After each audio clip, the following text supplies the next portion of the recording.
Bien, voy a recordar lo que vimos en el video anterior, ¿sí?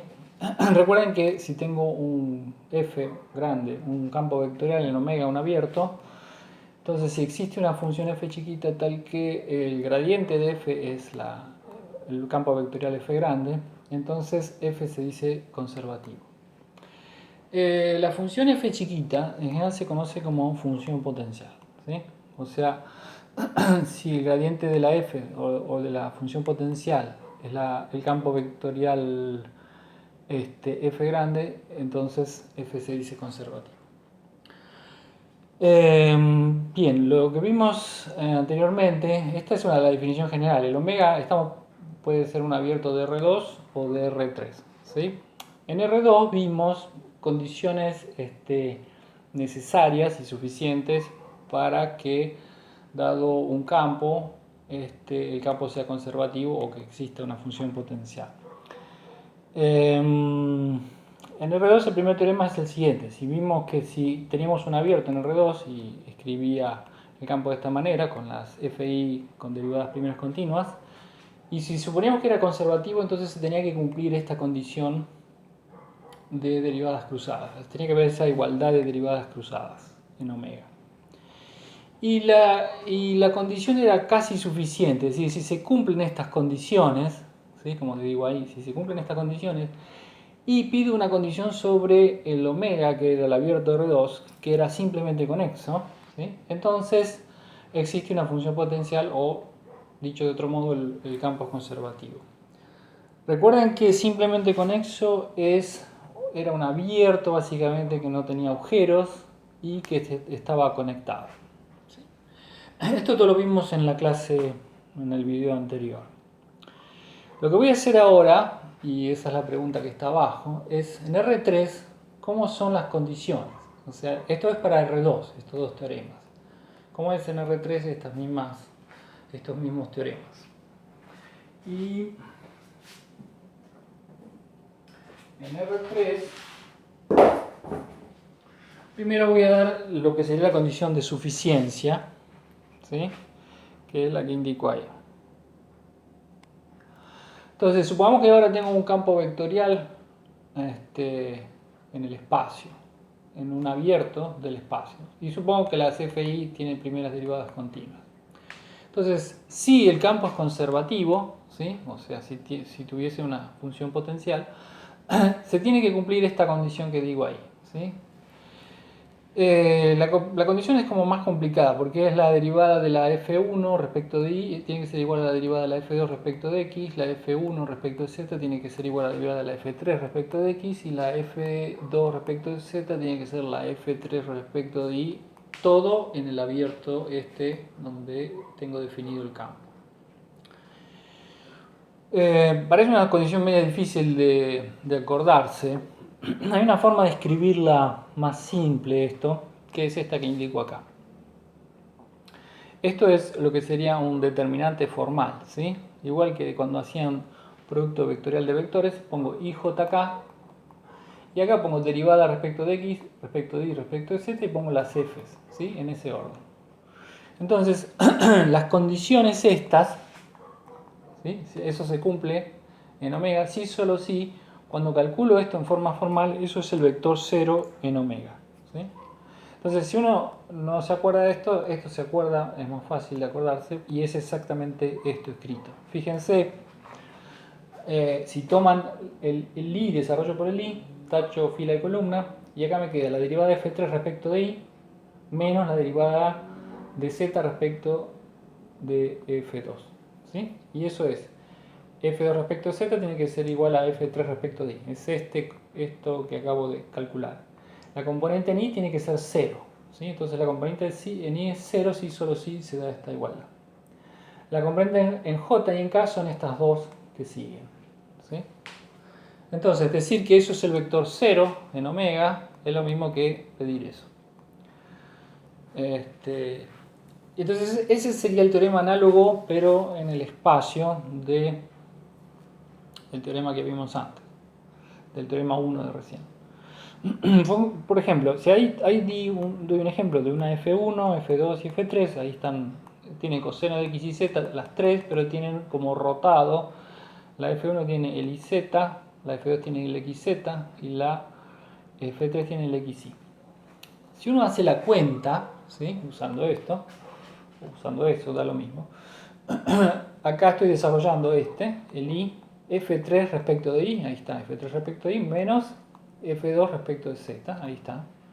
Y si uno hace la cuenta, haciéndolo con esto, me da, esta es la derivada de F3 respecto de I, y eso que marqué ahí es la derivada de F2 respecto de Z, fíjense, hagan la cuenta. Y pueden ver que el primer término se va con este y el segundo término se va con este. Así que da 0. O sea, la componente en I es 0. Lo mismo pasa con la componente en J y en la componente en K. ¿Sí? O sea, es el vector 0. Quiere decir que esto, que si fuese, la condición es necesaria. O sea, si es conservativo tiene que pasar esto. ¿Sí? Ahora, queremos saber si eso es suficiente. Ahora voy a dar una condición si es suficiente. Este podría ser un campo conservativo, ¿sí? En realidad va a ser un campo conservativo, ¿sí? Y ese es el teorema que sigue.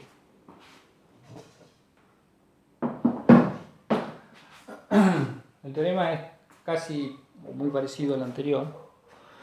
De nuevo, las CFI supongamos que tienen primera derivada continua en un abierto de R3 y que cumplen la condición esta, con la condición necesaria esta. No la volví a escribir porque es esta que está acá.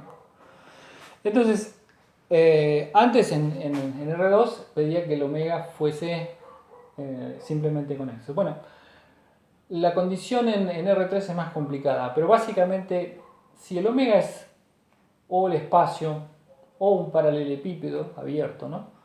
O básicamente una esfera deformada, ¿sí? Entonces el campo es conservativo, ¿sí? O dicho de otro modo, existe una función potencial f. O sea, es exactamente casi igual, ¿sí? Lo estamos pidiendo, si pedimos que el omega sea de esta manera, seguro es conservativo. O sea, la condición necesaria más esta condición en el omega da que el campo es conservativo. En el ejemplo de recién, que está, fíjense, el B se anula para todo X y Z, o sea, esto sería en el espacio. Y entonces está en las condiciones del teorema de recién, ¿sí? Estoy en R3. Y entonces esto es un campo conservativo, es decir, proviene de algún potencial. Es el gradiente de una función, la función potencial. Voy a hacer un ejemplo. Tengo ahí ese ejemplo.